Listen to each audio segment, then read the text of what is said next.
Hi everyone, it's Lelia here. So this might unintentionally turn into an ASMR video. This is an experimental video. You get some Forsaken in the background, and just in case that doesn't satisfy and tickle your brain a little bit, I also have some Uma Musume in the corner because I get it, my Lelia gameplay sucks. But I was going to share Reddit stories, but I didn't garner too much, so we're going to kick things off and share some stories from my family and myself in the 25 years I've been alive. Unfortunately, I'm kind of surprised that I made it this far.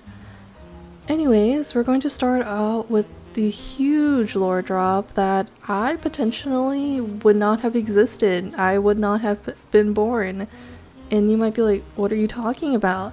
Well, that's because if my dad doesn't exist, there's a chance I wouldn't have been born as Lelia. I might have been born to a different family for sure, but I might not be making content right now. I might be living a normal life like my current family wants me to, and I disappoint them every step of the way currently. Essentially, there's a huge history. Like, for those who don't know, my grandparents are from South Korea. My whole family is Korean, and there's history between Japan and Korea.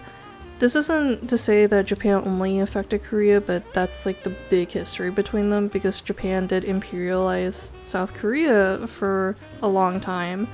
Now, I'm not going to go into the history lesson mode.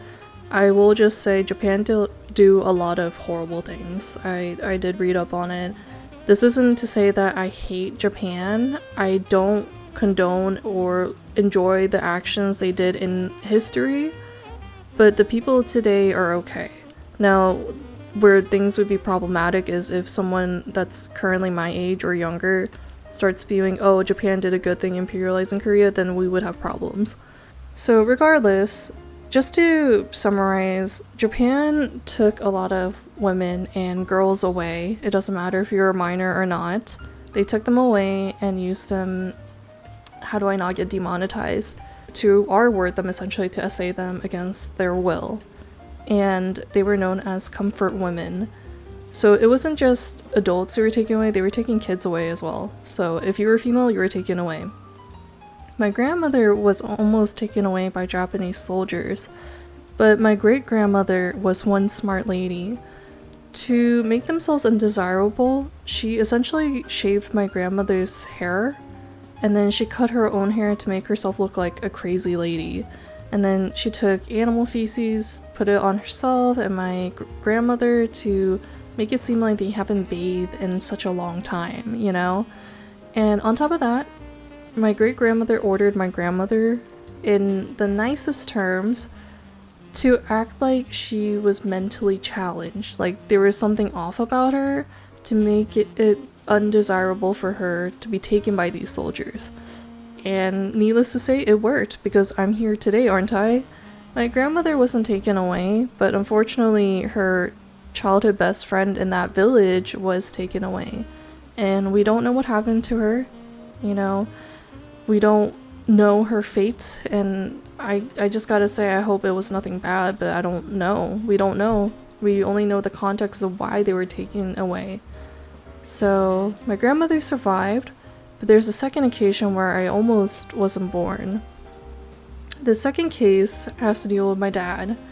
So, my grandparents were farmers in a very small village. There's no doctors around, they're not near any cities, so home births were normal. My grandmother gave birth to my dad, and he's the second oldest in the family, or out of her children, and my grandmother passed out right after. But the other issue was my dad was not breathing. So the baby wasn't breathing, but I think it was my grandfather's grandmother who was smart enough to not cut the umbilical cord, which I'm not a medical student, or like I did not study medicine. So if there's anyone that comes across this video for some reason, feel free to impart your knowledge. But she didn't cut the umbilical cord, and my family thinks that my dad would not have made it if they cut the umbilical cord too early.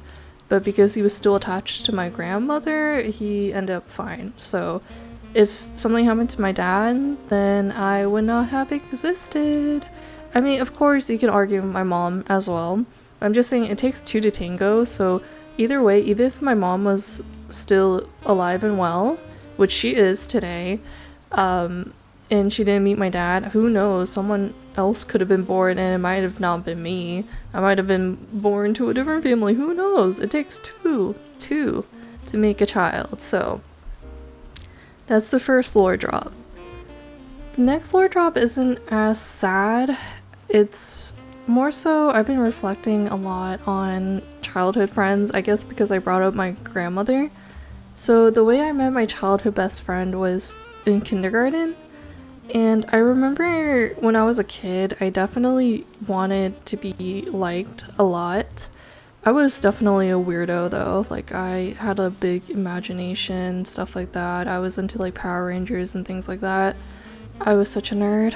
I'm not proud of myself. Anyways, I remember in kindergarten having recess, and there was a particular student in my class. And basically, kids do stupid things all the time. I don't know if there's any kids who do this today. Maybe, like, let's be real, kids do things because they're kids. And basically, it was her and another student, and what they would do is they would suck on their arm. Now, what happens if you continuously like bite and suck on your arm is it starts swelling up.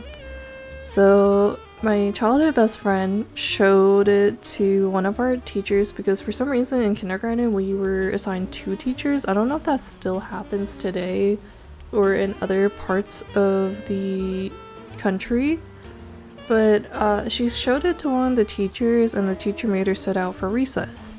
And I remember seeing her sitting on the bench all alone, and I guess a part of me felt really bad seeing that all the other kids were playing and she was basically bored until recess was over.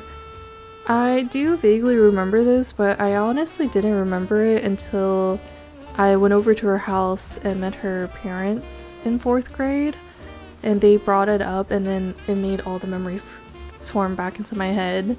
So basically, I do remember that I just sat next to her on the bench and I just basically kept her company. To me, it wasn't anything big. It was just me being nice, and I didn't think it was anything special. But I later came to find out from her mom telling me, she's like, I remember like she came home and she was crying and said like, oh, Lelia was so nice to me. And then yeah, to her it made a big impact. And for anyone that's listening, I just want you to know, like, you know, a lot of acts that we do in our daily life may not seem huge or a big deal, but it's definitely big enough to someone else who really needs it and can leave an impact. So I just hope that if anyone does come across this video, that you guys treat others with kindness. You know, don't do it out of expecting something in return from them, because I didn't expect anything. I ended up just becoming best friends with her, but like I didn't need anything in return. I was just doing something that I thought was right. So do things because it's the right thing, not because you're expecting a reward, and just treat others kindly. I guess one more drop about me. This isn't like one cohesive story, but I, as an introvert, enjoy my time alone, right? And I think everyone gets the introvert vibe from me because I'm pretty chill during my streams. Maybe I get a little bit burst of energy during some things or when I rage at a game and stuff like that. But normally I'm a lot quieter and I don't talk as much. But there are times where I don't like being alone. So whenever I think about living alone, I get a little bit scared, and I think a lot of it has to deal with the fact that I grew up watching a lot of true crime. I mean, I took a forensics class in high school just because I wanted to. I thought it would be a cool class, and for that class I did, for a project, have to watch or read some sort of media and then report back on that case. So I do listen to a lot of true crime still. Probably doesn't help, and it gives me such a bleak view on the world. And it makes me worried on the idea of living alone, because you never know what could happen or like who could be following you. and then I don't have anyone else to protect me, essentially. It's a scary world out there. But there are times where I think, well, it would be nice to live alone because then you don't have your family members nagging you. No one wants that. I mean, family members will always nag you. It doesn't matter what age you are. Parents will always do that. But then when you live alone, you have all these responsibilities, and then it's just, for some reason, it's kind of, I think the analogy I can make is, everyone knows I've been playing on a Minecraft SMP, Sleepy SMP. I would never play Minecraft on single player. For some reason, single player Minecraft gives me so much uneasiness. Like, there's nothing scary. Like, sure, you can get jump scared by a random mob, like, killing you out of nowhere, or like a creeper sneaking up on you while you're doing something. But the thing is, I think it's the feeling of being alone in that world and no one else being there. Meanwhile, in Sleepy SMP, even though I'm not interacting with people actively because I'm socially anxious, I feel kind of safe to play on my own and explore because there's other people in the server.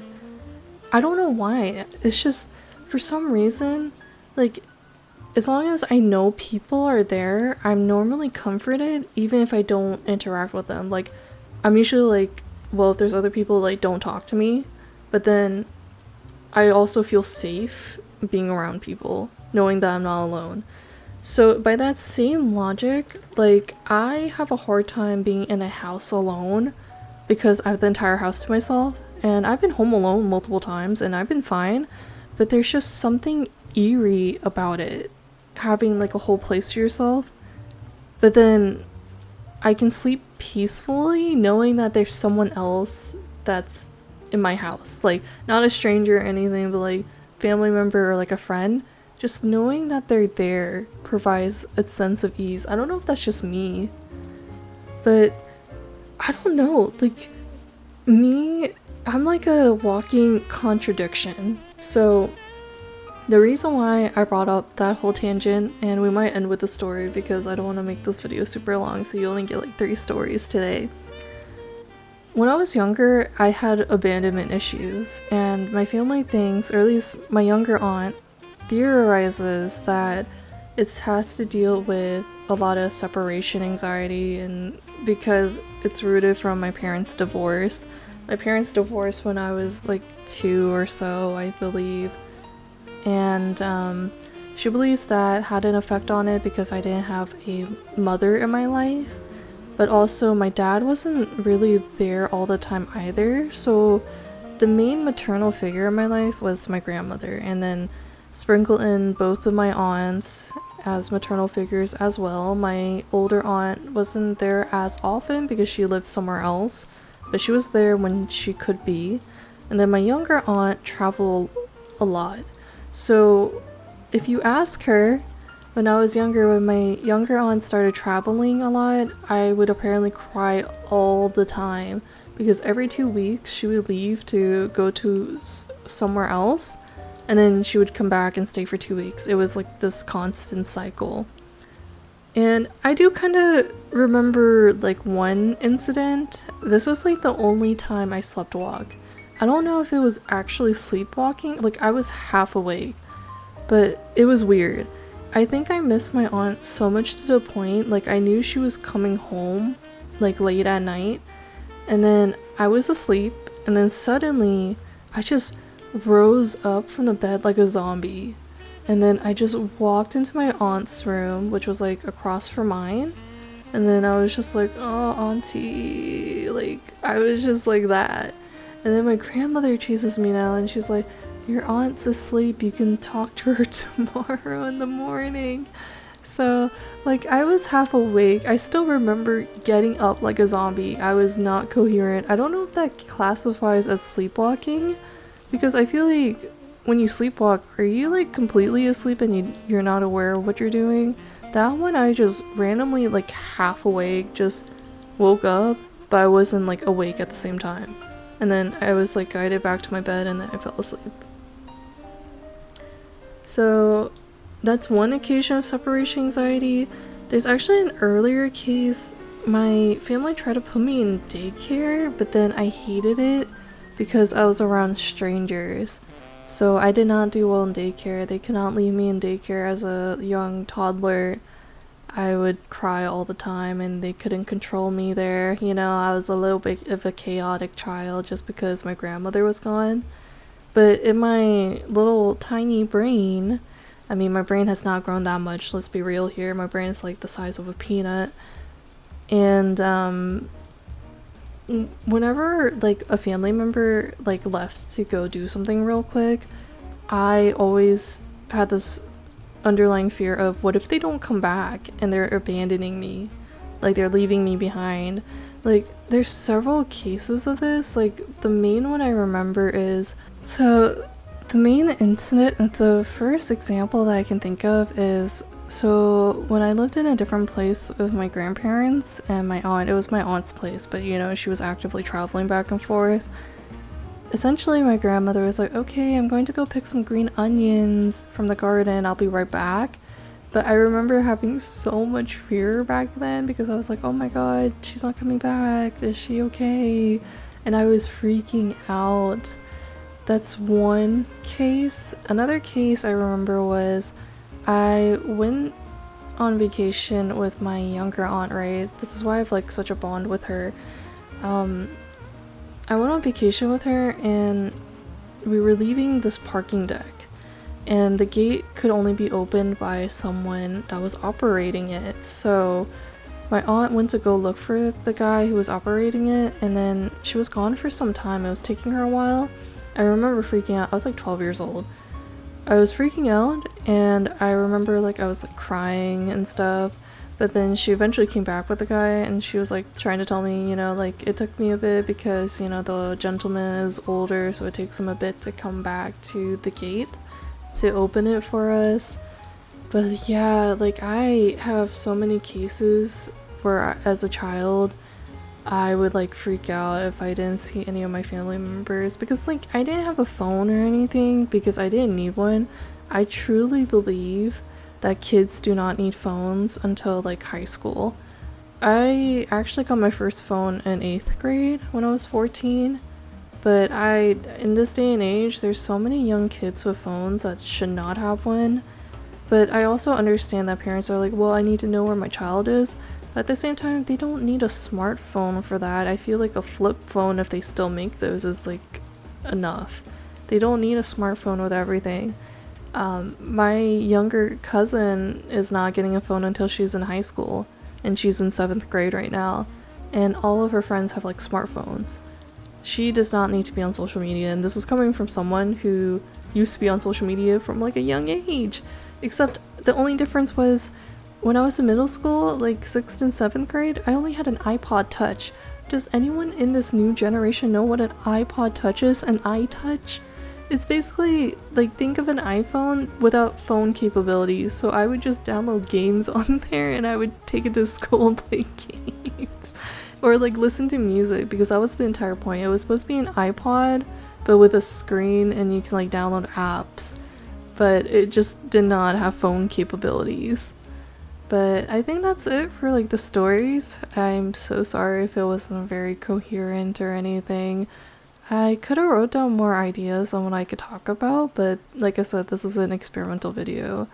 If you guys enjoyed, leave a like, comment down your thoughts on some of the stories, or if there's other stuff I should talk about for this series, let me know. I mean, I don't know if I should call this like off the clock still because it's for like my non-typical content, but I could call it something else, like Lelia's fireplace or something, like Lelia chats or something. We'll think of a good name. I'm sucky with names. If you guys have like a good name, let me know. Comment down names because I'm so bad. But with that, I hope you enjoy the rest of your day / night, and I'll catch you guys next time.